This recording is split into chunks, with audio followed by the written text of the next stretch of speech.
Hello guys, আসসালামু আলাইকুম। কেমন আছেন সবাই? আশা করি সবাই ভালো আছেন। আলহামদুলিল্লাহ, আমিও ভালো আছি। আজকে আপনাদের মাঝে নিয়ে আসলাম ছোট্ট একটা রেসিপি। সেটা হলো টাকি মাছ ভর্তার রেসিপি। ওই দিন আপনাদের দেখালাম না যে হাত দিয়ে অনেকগুলো মাছ ধরছিল, টাকি মাছ, কই মাছ, তারপর ওটা কি মাছ বলে, ভেদা মাছ।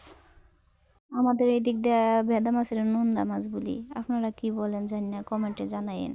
আর এইগুলো হচ্ছে টাকি মাছ। কই মাছগুলো ভেজে নেওয়ার পর টাকি মাছগুলো ভেজে নিচ্ছে। এইভাবে ভর্তা করে খাবেন, একদিন দেখবেন অনেক মজা। ভালোভাবে ভাজা হয়ে গেলে তার সাথে যে কিছু পেঁয়াজ অ্যাড করতেছে, তারপর মাছের কাঁটাগুলো ছাড়িয়ে ভালোভাবে আগে থেকে ভেজে রাখা ওই যে শুকনো মরিচগুলো ছিল না, ওই মরিচগুলা ভালোভাবে ডলে, আপনার ইচ্ছা করলে কাঁচা পেঁয়াজও দিতে পারেন, এর সাথে আবার পাতাও অ্যাড করতে পারেন, তো টেস্ট আরও বাড়বে।